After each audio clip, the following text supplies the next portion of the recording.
Hi dear students, hope all are keeping fine. So we are moving to the next unit, unit 3, which is again divided into different subunits such as 3.1, 3.2, 3.3, etc.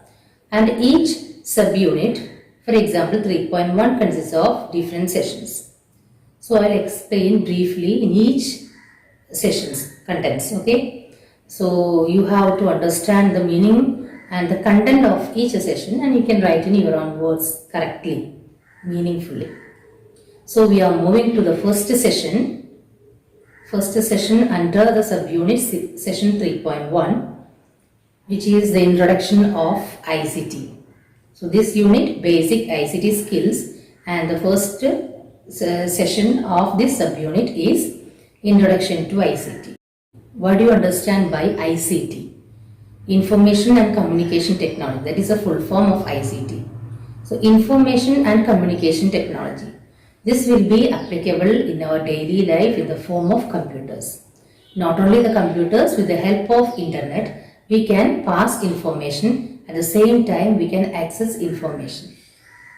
Okay, access or pass information means it will be implemented in different ways, either through learning different online classes or online shopping, then ticket booking. Depends on our needs, we can transform or we can explain this ICT. All of you know that everywhere we need to use the computers. All the places, all the workplaces, even our personal life also, we need to use the computers in different ways. And we could not see any place without using the computers.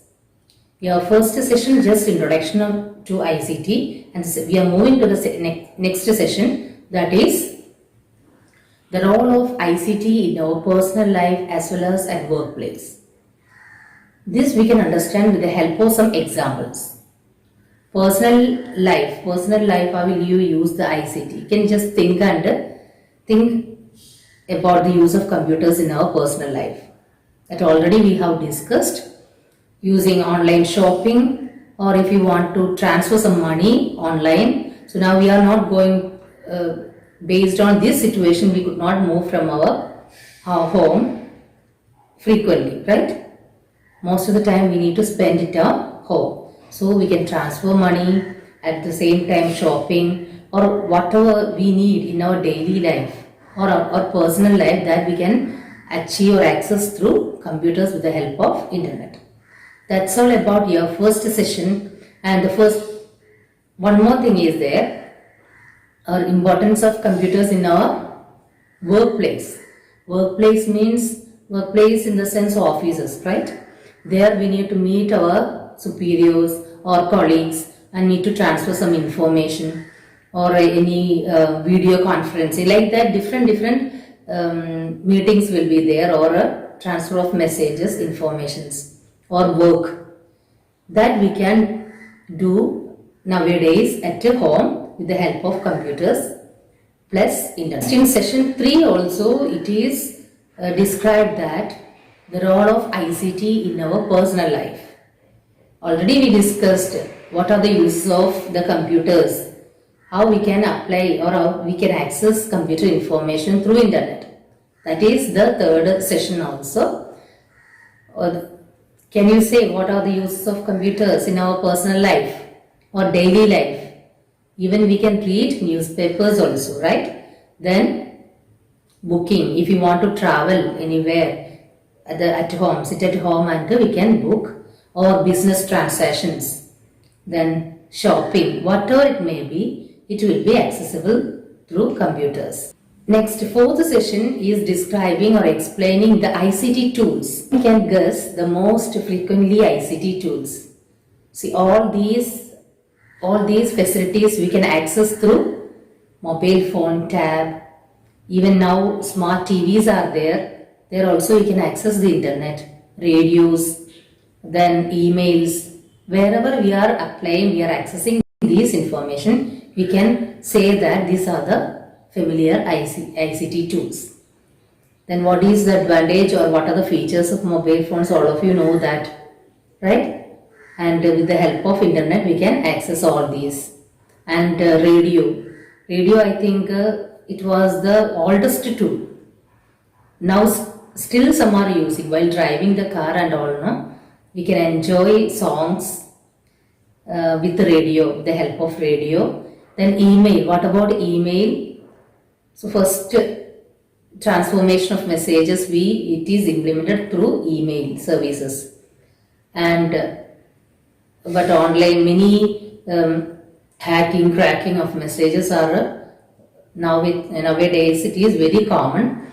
So some are not using the email services because frequently, or another application like WhatsApp, many applications are available now. So compared to that, email services, it will be slow and a little bit we need to have the account like that. That's why nowadays, but still some of them are using the email services. Okay, so these are the ICT tools. That's all about your session 4. Next we are moving to the next subunit, that is 3.2. In that, session 1 explains the components of computer system, most commonly used components or parts of computer system. They are mouse, keyboard, then monitor and the system cabinet. All these terms all are familiar, right? See, system cabinet means the CPU. CPU, what is the function of CPU? CPU does everything, the processing of all input information and user defined output we are getting through the CPU. So mouse is a pointing device, or it's an input device used to access or used to point data or used to selection. Then what is keyboard? Keyboard is an input device that is used to enter data, whereas the monitor is output device that will get the display of data or output of data. Session 2, hardware and software. What do you understand by hardware and software? So from the small classes we are learning that hardware is the physical parts of computer that we can touch. Okay, whatever the devices attached to the computer system, physical devices that we can term as hardware. Even CPU, their RAM, ROM, all these things we can touch and observe, right? So what are the parts of computer that we can touch and feel? These are called hardware. Then what do you mean by software? So not only the hardware, some programs we require for the processing of the computer. For that, the best example is the operating system software. Without operating system software, computer could not able to start. Like that, many application softwares, familiar MS Word or LibreOffice Word, all these are application softwares. So the softwares or programs that we could not touch. So the parts of the computer that we could not touch is called the software. That's all about session 2, and we are moving to the session 3, that is primary memory and the secondary memory. So what do you mean by memory? Memory is the storage unit of computer. So this is mainly divided into primary memory and the secondary memory. So primary memory means this primary memory is again classified as RAM, ROM. Have you heard about RAM and ROM? RAM, random access memory. With the help of this memory, the processor works. And it is also called the temporary memory because even the power is off, that time the data will be lost. That's why RAM is called temporary memory. And ROM is the permanent memory. This is read-only memory. And when you switch on the computer, some instructions you can see, which is required for the processing or functioning of the computer. These programs are stored in this ROM. Okay, and in between the current is off, but that information will not close.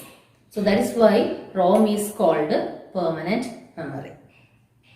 Many secondary storage devices are there. CDs, DVDs, hard disk. These are all secondary storage device. because with the help of this device, data can be stored permanently. Okay, that's all about your session 3, the primary memory and the secondary memory. Session 4, input, output and storage devices, we already discussed. Input devices, what are the input devices and what is the functioning of input device? Input devices are used to input data into the computer. So through keyboard, mouse, then scanner, etc. are called the input device. Many input devices are there. Then output devices, we are getting the data through output device. Okay, and the most familiar output device is monitor. Then printer, plotter, all are examples of output devices. Then what about the storage devices? Just now we discussed CDs, DVDs, pen drives, hard disk. These are all storage devices, and from the name itself we understood that storage devices are used to store information. Not only store information, store permanently. Okay, that's all about this unit 3.2, and that's the end of today's class. Thank you. Have a nice day.